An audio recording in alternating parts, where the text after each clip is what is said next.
जंगल में गर्मी बढ़ रही थी। मिठू तोता, कबूतर और कालू कौवा तीनों एक घने पेड़ के नीचे बैठे हुए थे। दोस्तों, आज बहुत गर्मी है। ऐसे गर्मी के मौसम में नदी में नहाने को मन कर रहा है।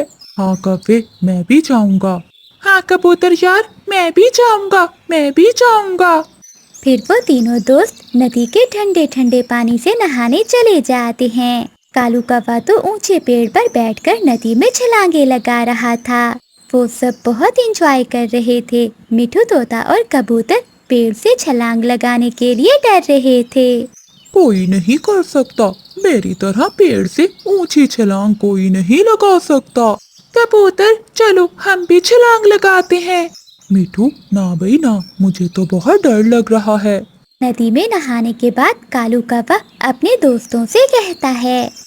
यहाँ से थोड़ी दूर एक आमों का बाग है, चलो हम सब वहाँ मीठे आम खाने चलते हैं। मगर कालू कौवे, वो बाग तो चील का है, वो हमें पकड़ लेगी। हो, तुम चिंता ना करो, मैंने अपने मामा जी से सीख रखा है कि चोरी कैसे करते हैं। तुम चिंता ना करो, हम अच्छे से चोरी करेंगे और आम चुरा लेंगे। फिर कालू कौवा मिठू तोते और कबूतर को अपनी बातों में लगाकर चील के बागीचे में ले जाता है। सुनहरी चील एक बड़े आम के पेड़ के नीचे सो रही थी। तुम दोनों यहाँ बैठो, पहले मैं आम चुरा कर लाता हूँ, बाद में तुम दोनों भी आम चुरा लेना। कालू दोस्त, जरा जल्दी आना, मुझे बहुत डर लग रहा है। फिर कालू कौवा चुपके से जाता है और दो तीन आम चुरा लेता है। चील की आंख भी खुल जाती है। कौन कौन है पेड़ के ऊपर?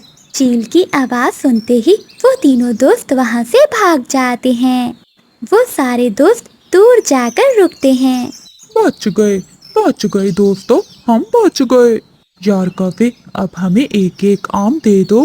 ना कबूतर ना, ये आम मैंने चुराए हैं, ये आम मैं ही खाऊंगा। एक मेरा और एक मेरी पत्नी का। फिर कालू कौवा वो आम लेकर अपने घर की ओर चला जाता है। फिर मिठू तोता और कबूतर बहुत नाराज होते हैं। वो भी अपने घर की ओर चले जाते हैं। जब वो दोनों चिड़िया के घर के पास से गुजरते हैं तो चिड़िया उन्हें आवाज देती है। मिठू और कबूतर भैया, यहाँ आए, मेरी बात सुने। रानू चिड़िया की आवाज सुनकर मिठू तोता और कबूतर चिड़िया के घर जाते हैं। मिठू भैया और कबूतर भैया, ये लो, ये आम खा लो। परंतु चिड़िया बहन, ये आम कहाँ से आए? मिठू भैया, ये आम मुझे चील दी देकर गई हैं और उन्होंने ही कहा था कि ये आम मैं अपने दोस्तों को भी दे दूं। ये सुनकर मिठू तोता और कबूतर बहुत शर्मिंदा होते हैं। चिड़िया बहन, हमें माफ कर दो, हमसे आज बहुत बड़ी गलती हो गई। हम कौवे की बातों में आकर चील के बाग से आम चोरी करने चले गए। मिठू और कबूतर, तुमने अच्छा नहीं किया। तुम तो जानते हो कि वो चील हमारे जंगल के पक्षियों की रक्षा करती है। अगर चील को पता चल जाता कि आप दोनों बाग की चोरी कर रहे हो तो हमारी कितनी बेइज्जती होती, और वो कभी फिर से हमारे जंगल के पक्षियों पर विश्वास नहीं करती। फिर मिठू तोता और कबूतर चिड़िया से वादा करते हैं कि वो दोबारा कभी चोरी नहीं करेंगे। उधर गौरिका भी चोरी का आम खाकर बहुत खुश थी। कालू जी, मुझे अब कोई चिंता नहीं है, तुम तो बहुत अच्छे चोर बन गए हो। कालू जी, अब तो हम दो दो चोरियां करेंगे, एक तुम और एक मैं। गौरी, मिठू और कबूतर भी मेरे साथ थे, मगर वो डर कर भाग गए, लेकिन मैंने फिर भी चोरी की और कामयाब हो गया। कालू जी, ये आम बहुत स्वादिष्ट हैं, कल फिर से जाकर आम चुरा कर लाना। मैं कुछ आम अपनी माँ को भी दे आऊंगी, मेरी माँ को आम बहुत पसंद है। अपनी चोरी की तारीफें सुनकर कालू कौवा बहुत खुश होता है और अगली सुबह वो फिर से चोरी करने के लिए निकल जाता है। वो मिठू तोते और कबूतर के पास जाता है। मिठू कबूतर, चलो आज फिर से चील के बाग से आम चुराने चलते हैं। नहीं कपे, हमने चिड़िया से वादा किया है कि हम दोबारा कभी चोरी नहीं करेंगे। डर गए, डर गए, मिठू और कबूतर डर गए, मैं तो चला चोरी करने। तुम दोनों यहाँ बैठकर सूखा दाना खाओ। कालू कौवा चील के बागीचे में चला जाता है। वो ढेर सारे आम तोड़ता है। वो कच्चे आम भी तोड़ता है। वो नीचे आम का ढेर लगा देता है। पीछे से चील भी आ जाती है और वो कालू कौवे को पकड़ लेती है और एक पेड़ से बांध देती है। चील दी, मुझे छोड़ दो, मुझे छोड़ दो। फिर चील एक डंडे से कालू कौवे की खूब पिटाई करती है। गोरी गोरी जल्दी जाओ, कालू पकड़ा गया है। चील दी के बाग से आम चुराते हुए कालू कौवा पकड़ा गया है। क्या? ये तुम क्या कह रही हो चिड़िया? गोरी कौवी भागती है। जब गोरी कौवी पहुंचती है तो कालू कौवे की पिटाई हो रही थी। चील दी, माफ कर दो मेरे कालू जी को। मेरे कालू जी फिर कभी चोरी नहीं करेंगे। हाँ चील दी, मुझे माफ कर दो, मैं भूल के भी यहाँ नहीं आऊँगा। फिर चील कालू कौवे को छोड़ देती है। तुम दोनों सुन लो, अगर मुझे दोबारा यहाँ दिखाई दिए तो मैं तुम दोनों को जान से मार दूंगी। फिर गोरी कौवी कालू कौवे को लेकर वहाँ से उड़ जाती है। गर्मी के मौसम में मिठू तोते की कुल्फी की दुकान बहुत अच्छे से चलती थी। सच्ची बात है मिठू भैया, आपकी कुल्फी खाकर ऐसी गर्मी में मन को बहुत सुकून मिलता है। चिड़िया बहन, मैं खालिस दूध और खोए से बनाता हूँ ये कुल्फी, इसलिए मेरी कुल्फी में स्वाद है। कालू जी, मेरा आज ठंडी कुल्फी खाने को बहुत मन कर रहा है, प्लीज मुझे 10 रुपए दे दो। हो, गोरी, अगर मेरे पास 10 रुपए होते तो मैं खुद कुल्फी ना खा लेता। जाओ, आज फिर से मिठू से कोई बहाना बनाकर मुफ्त में कुल्फी खा लो। करती हूँ कोई जुगाड़, मगर अब कोई भी पक्षी मेरा विश्वास नहीं करता। फिर गोरी कौवी अपने घर से निकलती है और वो मिठू की दुकान पर जाती है। मिठू, तुम्हारे घर के बाहर तुम्हारी बहन बैठी हुई है, दरवाजा बंद है, वो बेचारी धूप में जल रही है। हाय, मैं मर गया, मेरी बहन मुझसे मिलने आई है और मैं यहाँ बैठा हुआ हूँ। गौरी, तुम थोड़ी देर यहाँ बैठो, मैं अभी अपनी बहन को घर में बिठा कर आता हूँ। मिठू तोता गोरी कौवी की झूठी बात को सच मानकर अपने घर की ओर चला जाता है। मौका अच्छा है, खा ले गोरी, आज जी भर कर कुल्फी खा ले। फिर गोरी कौवी मिठू तोते की कुल्फियाँ खाने लगती है। यहाँ तो कोई भी नहीं है, उस काली कवि ने जरूर मुझसे मजाक किया होगा। मिठू तोता गुस्से में वापस जाता है। गोरी कौवी अपने ध्यान बैठी कुल्फी खा रही थी कि पीछे से मिठू तोता गोरी कौवी के एक लगाता है। चोरनी कहीं की, चल भाग यहाँ से। गोरी कौवी पीछे मुड़कर देखती है और वहाँ से भाग जाती है। गोरी गोरी, तुम्हारी पीठ क्यों लाल है? क्या किसी ने मारा है? कालू जी, बहुत जोर से मारा है उस मोटी चोंच वाले ने मुझे। उस मोटी चोंच वाले की इतनी हिम्मत कि मेरी पत्नी को मारे। दूसरे दिन मिठू तोता सभी पक्षियों को अपने घर में दावत पर बुलाता है, लेकिन कौवा और कवि को नहीं बुलाता। सभी पक्षी मिठू के घर में बैठे स्वादिष्ट स्वादिष्ट भोजन खा रहे थे। कालू कौवा और गोरी कवि खिड़की में बैठे उन सभी को देख रहे थे। मिठू भैया, वो कौवे खिड़की में बैठे हुए हैं, उन्हें भी बुला लो। नहीं चिड़िया, वो कौवे बहुत बुरे हैं और झूठे हैं। आज के बाद मैं इनसे बात नहीं करूँगा।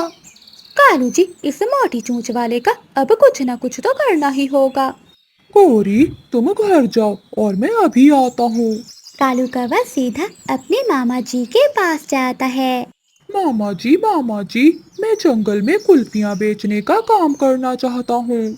मुझे अपना कुल्फियाँ बनाने वाला सामान दे दे। भांजे, मेरे पास कुल्फियाँ बनाने वाला सामान तो है, परंतु दूध कहाँ से लाओगे? मामा जी, आप चिंता ना करें, मैं कोई ना कोई बंदोबस्त कर लूँगा। फिर कालू कौवा और गोरी कौवी दूसरे दिन अपने घर के बाहर कुल्फियाँ बेचना शुरू कर देते हैं। कुल्फी, ठंडी ठंडी कुल्फी, खालिस दूध से बनी हुई कुल्फी। अब पता चलेगा गौरी उस मोटी चोंच वाले को, जब फारिक बैठकर मक्खियाँ मारेगा। जंगल के पक्षी वहाँ आते हैं और कपों से कुल्फी लेकर खाने लगते हैं। बेचारा मिठू तोता उधर फारक ही बैठा रहता है। शाम तक कोई भी ग्राहक उसके पास नहीं आता। फिर गौरी कभी मिठू तोते के पास जाती है। मोटी चोंच वाले, अब तो तू पापड़ बेचना शुरू कर दे, क्योंकि अब तुम्हारी कुल्फियाँ तो यहाँ नहीं बिकने वाली। काली कभी चली जाओ यहाँ से, मैं पहले ही बहुत गुस्सा हूँ क्योंकि मेरी सारी कुल्फियाँ खराब हो गई हैं। पक्षियों की दावत करता है ना तू, सभी को बुलाता है मगर हमें नहीं, अब पता चलेगा तुझे। दूसरे दिन रात को कालू कौवा अपने घर से निकलता है। वो चिड़िया की गाय का दूध चोरी करने के लिए जाता है। इधर उधर देखकर कालू कौवा चिड़िया की गाय का दूध निकालने लगता है और वहाँ से भाग जाता है। कालू जी, अब हम हर रोज चिड़िया की गाय का दूध चोरी करके ऐसे ही कुल्फियाँ बनाकर बेचेंगे। और गौरी, हम तीनों में ही अमीर बन जाएंगे। आज फिर से किसी ने मेरी गाय का दूध चोरी कर लिया। गाय गाय, मेरी सुंदर गाय, मैं तुम्हें पानी देती हूँ और चारा भी। अगर आज के बाद कोई मेरे बगैर तुम्हारा दूध निकाले तो तुम उसे सजा देना, ताकि वो दोबारा ऐसा ना करे। रात को कालू कौवा बैठा पैसे गिन रहा था। गौरी, पूरे 10,000 की बचत हुई है। कालू जी, तुम यहाँ बैठो, आज मैं चिड़िया की गाय का दूध निकाल कर लाती हूँ, बाल्टी दो मुझे। फिर गौरी कभी रात के अंधेरे में बाल्टी लिए चिड़िया की गाय के पास जाती है। वो इधर उधर देखकर चिड़िया की गाय का दूध निकालने के लिए बैठ जाती है, परंतु आज चिड़िया की गाय बहुत गुस्से में थी। चिड़िया की गाय गौरी कभी को लात मारती है और गौरी कभी उड़ती हुई दूर जाकर गिरती है। बचाओ, कोई मुझे बचाओ। कालू, कालू जी, मेरी टांग टूट गई है। ज्यादा कमाने के चक्कर में गौरी कभी अपनी टांग ही तुड़वा बैठती है। उसे बुरे कर्मों की सजा मिलती है। कालू जी, मेरे सुंदर पति, मुझे गुलाब जामुन ला दो। चील की चोरी करना कोई बच्चों का काम नहीं है। मैं कल भी बहुत मुश्किल से बचा था, वो चील तो मेरा पंख ही तोड़ने वाली थी। आज तुम दाना खा लो। नहीं खाऊंगी, नहीं खाऊंगी, मुझे गुलाब जामुन ही खाने हैं।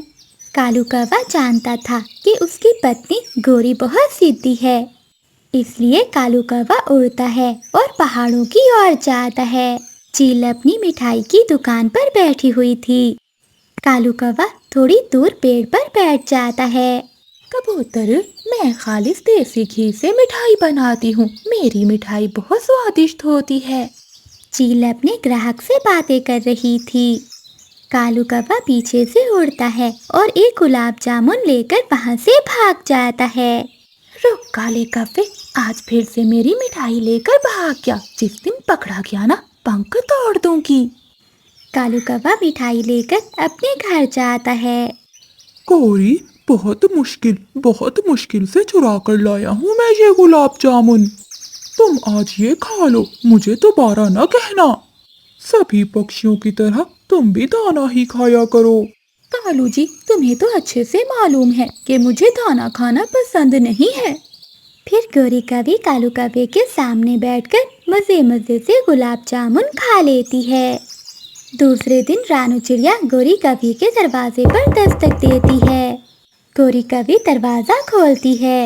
बताओ चिड़िया, किस लिए आई हो? गौरी बहन, ये चने का दाना है। मेरी गुड़िया ने उड़ना सीख लिया है, इसलिए मैं आज पूरे जंगल में ये चने के दाने बांट रही हूँ। चिड़िया, अगर बांटनी ही थी तो मिठाई बांटती, मुझे ये दाना नहीं पसंद। गौरी कभी चिड़िया से दाना लेकर नीचे फेंक देती है। गौरी, भोजन की कदर किया करो, ये दाना हमें जिंदा रखता है। ये भोजन है हमारा और तुमने दाना गिरा दिया है। छोटी चिड़िया, गौरी को दाना खाना पसंद नहीं है। फिर गौरी कभी वहाँ से उड़ती है। नदी पर कालू कौवा बैठा हुआ था। गौरी कभी भी वहाँ जाती है। कालू जी, मेरे सुंदर पति, भूख लगी हुई है। तो फिर दाना खाओ। कालू जी प्लीज मिठाई ला दो मुझे, मेरा तो मिठाई खाने को ही मन कर रहा है। अपनी पत्नी की खातिर इतनी छोटी सी चोरी भी नहीं कर सकते।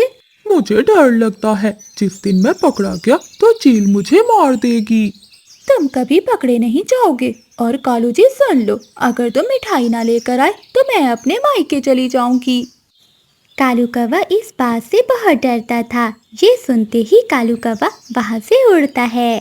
लेकिन कालू कौवा ये नहीं जानता था कि आज चील बहुत गुस्से में है। चील एक पेड़ के पीछे छुपी हुई खड़ी थी। आज तो चील की दुकान पर कोई भी नहीं है, चोरी करना आसान होगा। फिर कालू कौवा उड़ता है। जैसे ही वो मिठाई चुराने के लिए दुकान पर जाता है तो पीछे से चील भी आ जाती है और वो कालू कौवे को अपने पंजों में दबोच लेती है। चचो चील, चील दी, मुझे माफ कर दो। आज तू नहीं बच के जाएगा काले कौवे, आज तो मैं तुझे मार ही दूंगी। फिर चील कालू कौवे पर हमला करती है और उसे मार देती है। वहाँ से गुजरता हुआ कबूतर ये देखकर गोरी कौवी के पास जाता है। गोरी गोरी, तुम्हारे पति को चील ने मार दिया है। ये सुनकर गोरी कौवी जोर जोर से रोने लगती है। मेरा पति, मेरा सुंदर पति मुझे छोड़कर चला गया। कालू, तेरे बिना अब मैं कैसे रहूंगी? कौन मुझे मिठाइयाँ ला कर देगा? गोरी कौवी कभी दाना लेने नहीं गई थी, इसलिए उसे दाने की खोज करना नहीं आती थी। गोरी कौवी वो सारा दिन भूखी रहती है। अगले दिन गोरी कौवी उड़ती है और अपने भाई के घर जाती है। भाभी, मेरा भाई कहाँ है? वो दूसरे जंगल गए हुए हैं काम करने। भाभी, मैं भूखी हूँ, मुझे दाना दे दो। ना ना, मेरे घर में कुछ भी नहीं है, तुम जाओ अपने जंगल में किसी से मांग कर खा लो। फिर गोरी कौवी रोती हुई वहाँ से चली जाती है। एक पेड़ पर मिट्ठू तोता बैठा अमरूद खा रहा था। मिट्ठू, मेरे सुंदर मिट्ठू भैया, मुझे थोड़ा सा अमरूद दे दो। नाना, वो दिन याद करो जब तुम मिठाई खाया करती थी, वो भी चोरी की। तुमने चोरी की मिठाई खाने के लिए अपने ही पति की जान ले ली। चल भाग यहाँ से। फिर गोरी कौवी वहाँ से चली जाती है। वो अपने घर जाकर रोने लगती है। मैंने कालू जी को बहुत तंग किया, कालू जी मेरी वजह से ही मर गए। अगर मैं मिठाई खाने की जिद ना करती तो आज मेरा कालू मेरे साथ होता। दरवाजे पर दस्तक होती है। गोरी कौवी दरवाजा खोलती है तो सामने रानू चिड़िया एक टोकरी में ढेर सारा दाना लिए हुए खड़ी थी। गोरी बहन, मुझे पता है जब से कालू मरा है तुम भूखी हो। लो ये दाना खा लो, लेकिन हाँ इसे फेंक ना देना जैसे उस दिन फेंक दिया था। चिड़िया बहन, मुझे माफ कर दो, कालू अब लौट कर तो नहीं आएगा। अगर आ जाए तो मैं कभी उससे चोरी की मिठाई नहीं मांगूंगी। गोरी, इसलिए तो कहते हैं जो रूखा सूखा मिले उसे खा लो। मेहनत से कमाए हुए दाने का स्वाद चोरी की मिठाई से ज्यादा अच्छा होता है। कालू, रुक जाओ कालू, ऐसा ना करो। गोरी कौवी ऐसे रोती रहती है, परंतु कालू कौवा गोरी की अलमारी से पैसे चुराकर वहाँ से भाग जाता है। मैंने ये पैसे अपने बेटे जग्गू की दवा के लिए रखे थे। अब मैं अपने जग्गू की दवा कहाँ से लाऊंगी? अरे, अभी तक सो रहे हो? जल्दी उठो, देखो मैं पैसे ले आया। कहाँ से लाई हो पैसे? गोरी ने अपनी अलमारी में छुपा कर रखे हुए थे, मैं छीन कर भाग आया। अच्छा कालू, तो चलो पार्टी करते हैं आज। कालू कौवा और भूरा कौवा दोनों नशा किया करते थे। वो पैसे लेकर वहाँ से चले जाते हैं।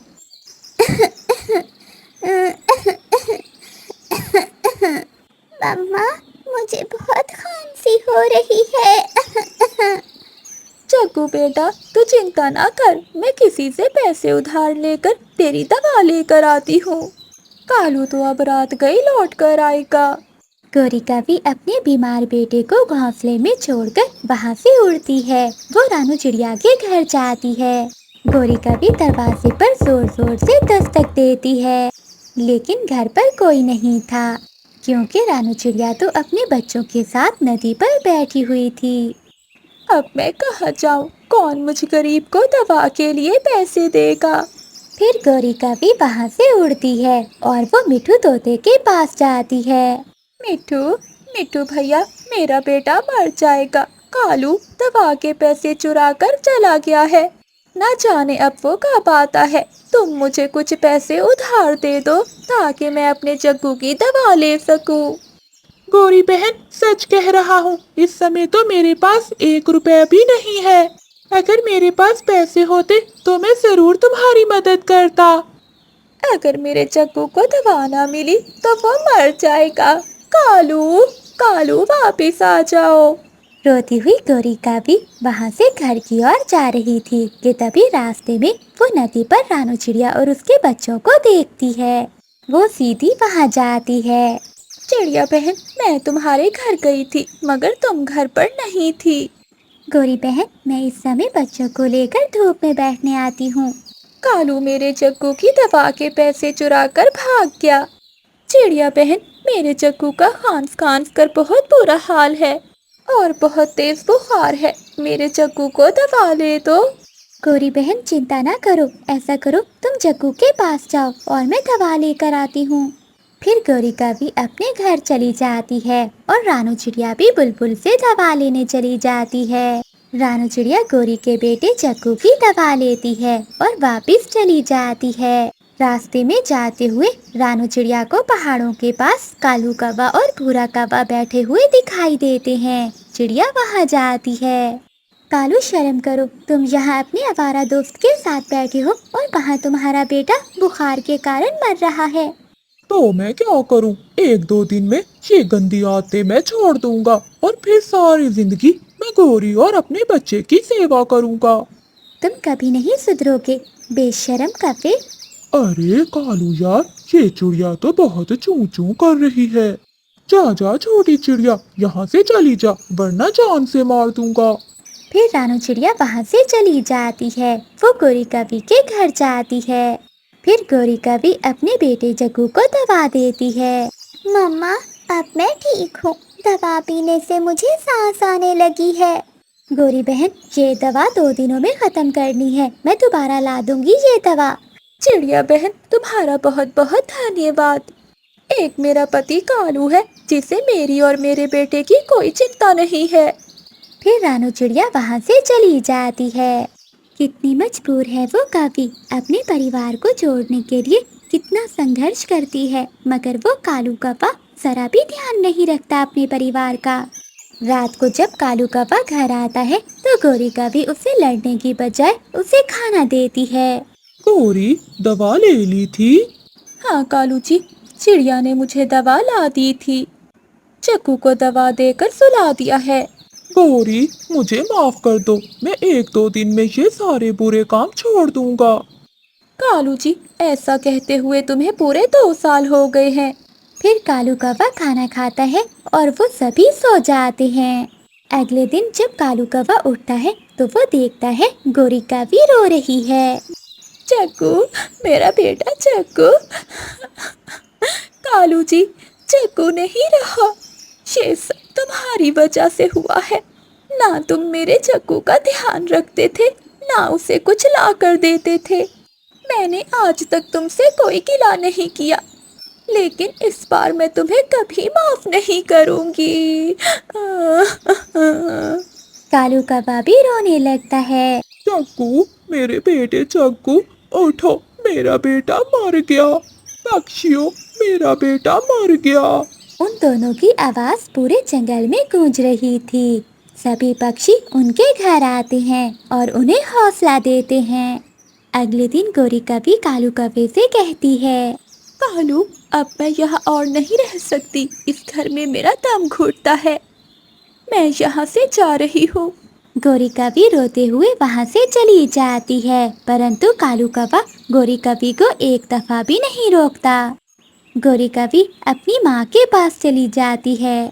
दूसरी ओर कालू कौवे को अब रोकने वाला कोई भी नहीं था। वो अपना घर बेच देता है। वो फिर से अपने बुरे दोस्त के साथ मिलकर नशा करने लगता है। आखिर ये सब कब तक चलता? ऐसे करते करते कालू कौवे के पास सारे पैसे खत्म हो गए थे और एक दिन बुरा कौवा भी उसे छोड़ देता है। कालू, हमारी दोस्ती खत्म क्योंकि तुम्हारे पास अब पैसे भी खत्म हो गए हैं। अब मैं जा रहा हूँ। मत जाओ, भूरे, मुझे छोड़कर मत जाओ। मेरा चक्कू भी मुझे छोड़कर चला गया और गौरी ने भी मुझे छोड़ दिया। अब तुम भी जा रहे हो। लेकिन बुरा कौवा वहाँ से चला जाता है। फिर कालू कौवा वहाँ से उड़ता है और वो गंदगी के ढेर पर जाकर गिरता है। सुबह से शाम तक कालू कौवा वहीं पड़ा रहता है, परंतु कोई भी उसके पास नहीं आता। वो ऐसे ही रोता रहता है और अपने किए पर पछताता रहता है। कुछ दिनों के बाद रानू चिड़िया की नजर कालू कौवे पर पड़ती है, जो ऐसे ही अकेले बैठा हुआ था। कालू, तुमने ये अपनी क्या हालत बना रखी है? चिड़िया, मुझसे बहुत बड़ी गलती हो गई, मुझे माफ कर दो। मैं माफी मांगना चाहता हूँ गौरी से। मुझे गौरी के पास ले चलो। कालू, अगर तुम्हें सच में अपने किए पर पछतावा है तो चलो, मैं तुम्हारे साथ चलती हूँ। फिर रानू चिड़िया कालू कौवे को लेकर गोरी कौवी के पास जाती है। क्या करने आए हो यहाँ? गौरी, मुझे माफ कर दो। मैं जानता हूँ कि मैंने बहुत गलतियाँ की हैं। मुझे अपने किए पर बहुत पछतावा है। जो गुजर गया वो कभी लौट कर नहीं आएगा। लेकिन मैं तुमसे वादा करता हूँ, मैं अब कभी दोबारा बुरे काम नहीं करूँगा। मुझे माफ कर दो। गोरी, कालू सच में बहुत शर्मिंदा है, तुम इसे माफ कर दो और एक मौका दो। गौरी बेटी, चिड़िया ठीक कह रही है, तुम्हें कालू को एक मौका देना चाहिए। फिर गोरी कौवी कालू कौवे के साथ चली जाती है। अब कालू कौवा सुधर गया था। वो अपनी पत्नी का बहुत ख्याल रखने लगा था। ऐसे ही कुछ महीने बीत जाते हैं और गोरी कौवी एक छोटे कौवे को जन्म देती है। अब कालू कौवा अपने बेटे और गोरी कौवी का बहुत ध्यान रखता था और उनसे बहुत प्यार करता था।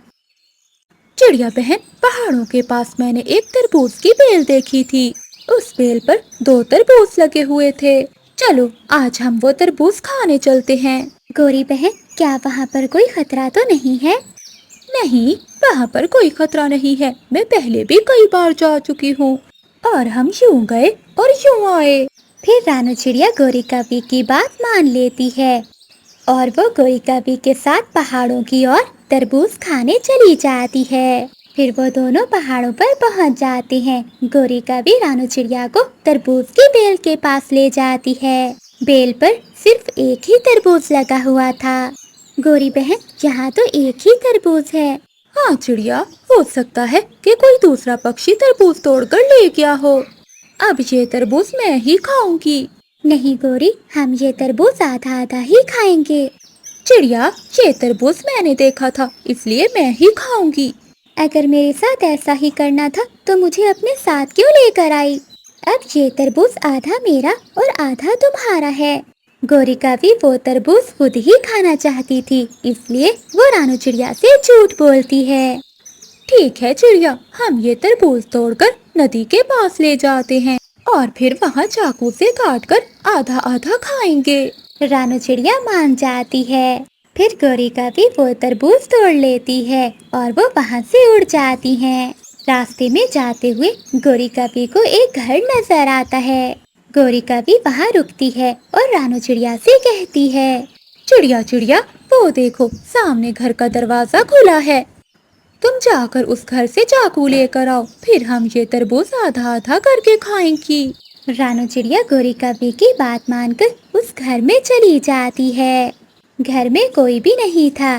चिड़िया आवाज लगाती है, कोई है? कोई यहाँ है? गोरी कौवी बाहर से घर का दरवाजा बंद कर देती है और कुंडी लगा लेती है। दरवाजा खोलो गोरी, दरवाजा खोलो। तुमने दरवाजा क्यों बंद कर दिया है? गोरी कौवी खिड़की के पास जाकर चिड़िया से कहती है, क्योंकि अब ये तरबूज मैं पूरा खाऊंगी। बाय, मैं तो चली। गोरी कौवी रानू चिड़िया को उस अजनबी घर में बंद करके वहाँ से चली जाती है। गोरी, मुझे यहाँ से निकालो, भले तुम खुद ही सारा तरबूज खा लेना, लेकिन प्लीज मुझे यहाँ से बाहर निकालो। गोरी कौवी जल्दी से उड़ती हुई नदी के पास चली जाती है। वो नदी पर बैठकर तरबूज खाने लगती है। सुनहरी चील गोरी कौवी के पास तरबूज देखकर वहाँ आ जाती है। मीठा मीठा तरबूज, लाओ कौवी, ये तरबूज मुझे दे दो। नहीं, नहीं दूंगी मैं, ये तरबूज मेरा है। देती हो या मैं तुम्हें ही खा लूं। गोरिका भी तरबूज लेकर वहाँ से भागने की कोशिश करती है, परंतु सुनहरी चील तेजी से गोरिका को पकड़ लेती है और अपनी तेज चोंच से गोरिका को मार मार कर घायल कर देती है। लातों के भूत बातों से नहीं मानते। फिर चील वो तरबूज उठाकर वहाँ से चली जाती है और गोरिका भी वहीं पड़ी मदद की पुकार लगाती है।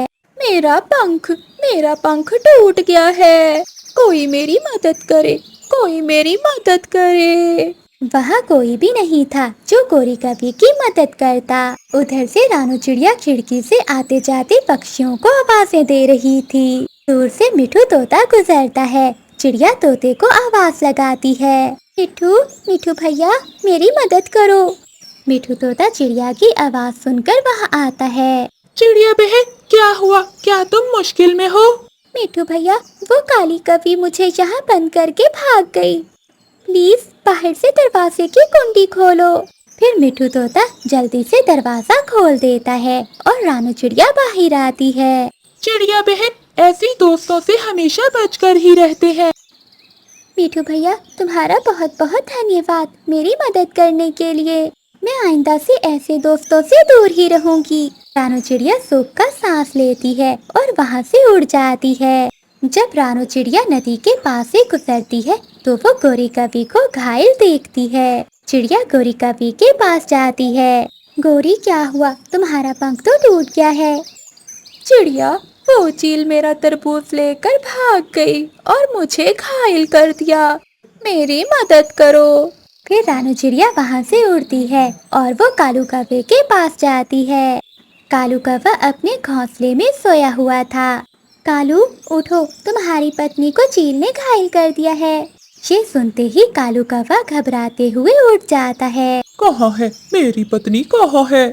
वो नदी के पास है, मैं उसे अकेले नहीं उठा पा रही थी, तुम मेरे साथ चलो। फिर कालू कौवा नदी पर जाता है और वो अपनी पत्नी को लेकर वहाँ से घर आता है। कालू कौवा अपनी पत्नी की मरहम पट्टी करता है। ऐसे ही कुछ दिन गुजर जाते हैं। अब गोरिका भी बिल्कुल ठीक हो चुकी थी। कालू, अब मैं ठीक हूँ, मैं अपनी दोस्त चिड़िया से मिलने जा रही हूँ। जाओ गोरी, मगर अपना ध्यान रखना। फिर गोरिका भी रानू चिड़िया के पास जाती है। चिड़िया बहन, उस दिन मेरी मदद करने के लिए तुम्हारा बहुत बहुत धन्यवाद। चलो मेरी सहेली, हम दोनों जंगल में घूमने चलते हैं। गोरी, तुम मुश्किल में थी इसलिए मैंने तुम्हारी मदद की, लेकिन अब तुम मेरी दोस्त नहीं हो। उस दिन आधे तरबूज के लिए तुम मुझे उस घर में बंद कर आई थी। ये सुनकर गोरिका भी बहुत शर्मिंदा होती है और वहाँ से चली जाती है। प्यारे दोस्तों, इस कहानी से हमें सीख मिलती है कि दोस्त वही होता है जो मुश्किल में काम आए, और जो धोखा दे वो कभी दोस्त नहीं होता। चूड़ियाँ लो जी चूड़ियाँ, रंग बिरंगी चूड़ियाँ, सुहागन वाली चूड़ियाँ लो। चिड़िया, क्या तुम्हारे पास हरी और लाल रंग की चूड़ियाँ हैं? हाँ गोरी बहन, मेरे पास हर रंग की चूड़ियाँ हैं। तो फिर मेरे पंखों में 1 दर्जन लाल और 1 दर्जन हरी चूड़ियाँ पहना दो। फिर रानू चिड़िया गोरी के पंखों में चूड़ियाँ पहना देती है। चिड़िया, कितने पैसे हुए? बस 30 रुपए, ज्यादा नहीं गोरी बहन। फिर गोरिका भी चिड़िया को पैसे देकर वहाँ से चली जाती है। मेरे पंखों में 9 चूड़ियाँ हैं, जरा समझो सजन मजबूरियाँ हैं।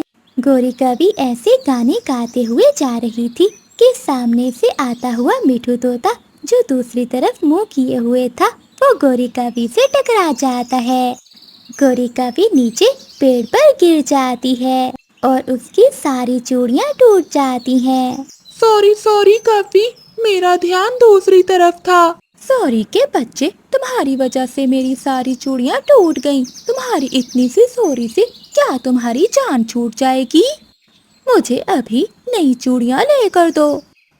गोरी, इसमें भला मेरा क्या दोष है? उड़ते हुए पक्षियों में ऐसे टकराव तो हो ही जाते हैं। मैं अभी कालू को बुला कर लाती हूँ, तुम ऐसे नहीं समझोगे। ज्यादा बात बढ़ जाने से मिठू तोता भी डरता था, इसलिए वो गोरी कवि से कहता है। तुम यहीं रुको, मैं अभी घर से पैसे लेकर आता हूँ और तुम्हें नई चूड़ियाँ लेकर देता हूँ। मैं इंतजार कर रही हूँ, जल्दी आना, वरना जानते हो ना मेरे पति कालू जी को। फिर मिठू तोता उड़ता हुआ अपने घर जाता है। हरियाली, मुझे जल्दी से 30 रुपए दो, मैंने गौरी को चूड़ियाँ लेकर देनी है। मिठू जी, वो क्यों? हरियाली, गौरी की चूड़ियाँ मुझसे टूट गई, अब वो मुझसे लड़ना चाहती है, लेकिन मैं बात को आगे नहीं बढ़ाना चाहता, इसलिए जल्दी से तुम मुझे 30 रुपए दे दो। फिर हरियाली तोती मिठू तोते को पैसे दे देती है। मिठू तोता पैसे लेकर वहाँ से गोरी कवि के पास आता है। गौरी चलो, जल्दी से चलो, कहाँ है चिड़िया? चिड़िया अपने घर के पास ही बैठी हुई है। फिर मिठू तोता और गोरी कवि रानू चिड़िया के पास जाते हैं।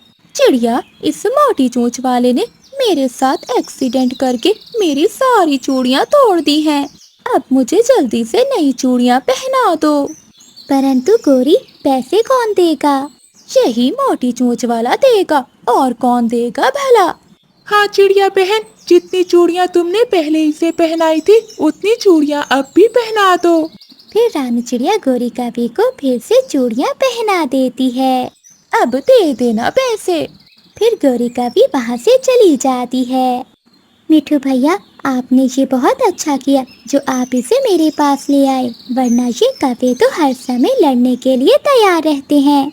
शेले पैसे चिड़िया बहन। मिठू भैया, मुझे शर्मिंदा ना करें, रहने दें आप, कोई बात नहीं। गोरी कवि घर जाकर हंस हंस कर कालू कवि को सारी बात बताती है। कालू जी, जब मैंने उस मोटी चोंच वाले के सामने तुम्हारा नाम लिया तो वो रोने लगा और जल्दी से मुझे चूड़ियाँ ले दी। सब डरते हैं, मुझसे सब डरते हैं। हो हो। दूसरे दिन गोरी कवि भोजन की खोज में उड़ रही थी। वो थक हार कर वो आराम करने के लिए एक खाली घोंसले में लेट जाती है। थोड़ी ही देर में वो सो जाती है। वो घोंसला चील का था। कुछ देर बाद चील भी वहाँ आ जाती है। काली गंदी कवि, तुम्हारी हिम्मत कैसे हुई मेरे घोंसले में लेटने की?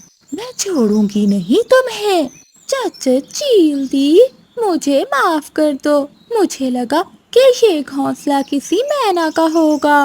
मैं कोई मैना नहीं हूँ जो तुमसे डर जाऊंगी। फिर चील गोरी कवि को अपने पंजों में उठा लेती है। वो ऊपर से जाकर गोरी कवि को नीचे फेंकती है। गोरी कवि नीचे एक पेड़ पर आकर गिरती है। गोरी की फिर से सारी चूड़ियाँ टूट जाती हैं। लेकिन इस बार गोरी कवि का मुकाबला खुद से एक बड़े पक्षी से था। उसे तो जरा भी गुस्सा नहीं आ रहा था, बल्कि वो चील से कहती है, चील दी, मुझे माफ कर दो, मुझे माफ कर दो, देखो मेरी सारी चूड़ियाँ भी टूट गई।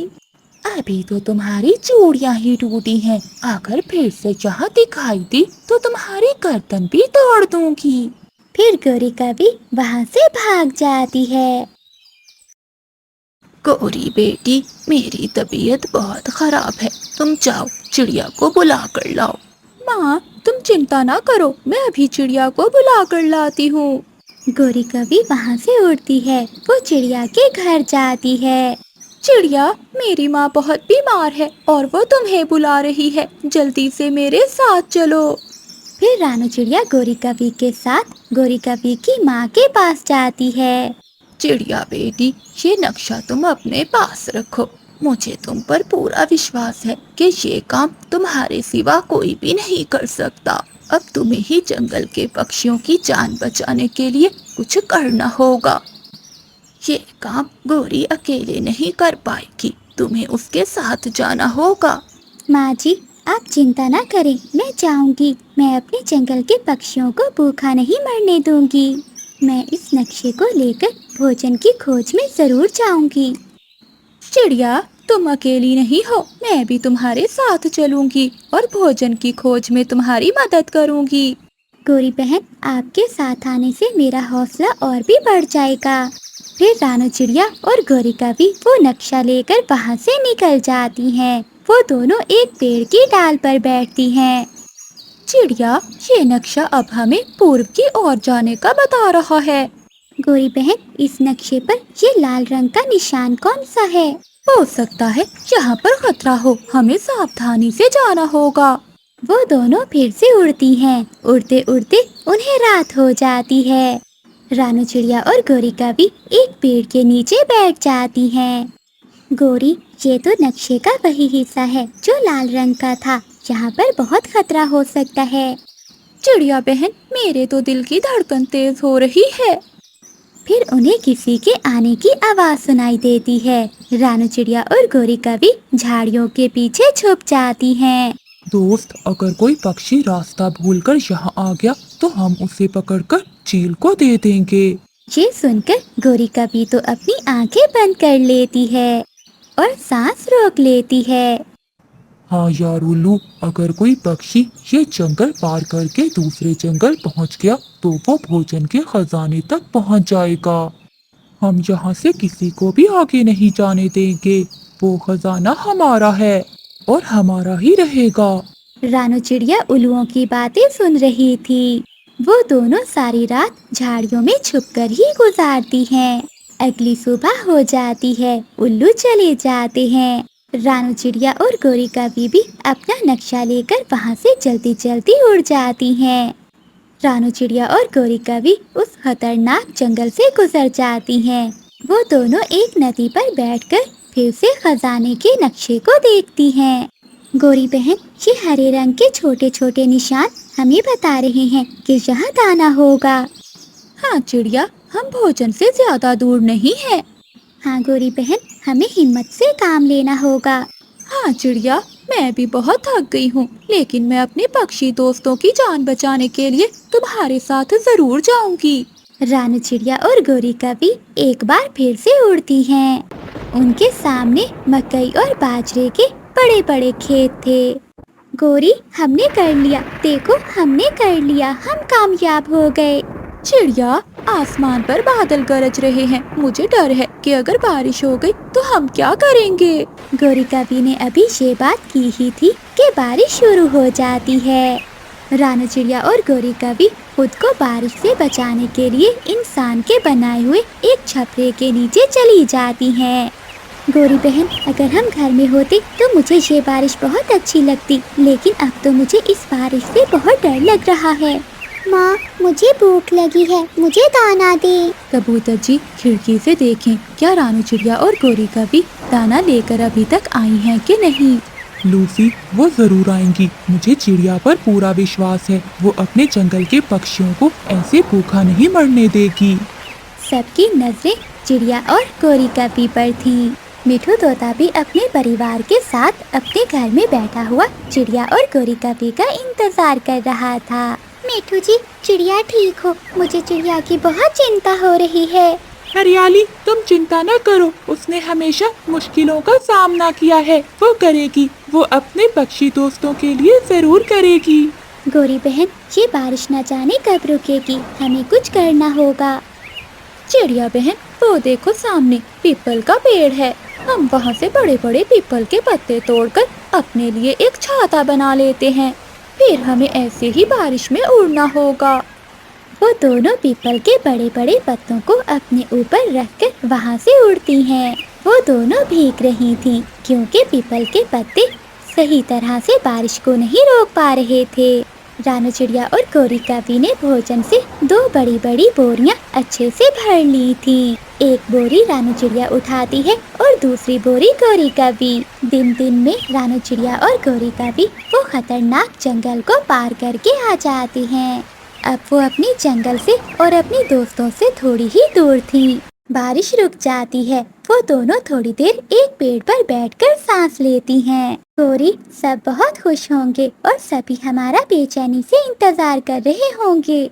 हाँ चिड़िया, चलो अब जाना ही होगा, आराम घर में ही जाकर करेंगे। रानू चिड़िया और गोरी कवि फिर से उड़ती हैं और अपने जंगल में पहुंच जाती हैं।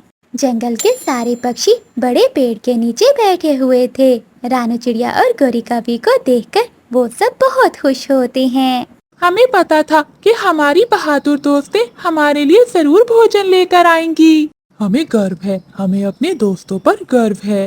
रानू चिड़िया और गौरिका भी बहुत खुश थीं कि उन्होंने अपने दोस्तों के लिए बहुत बड़ा काम किया था।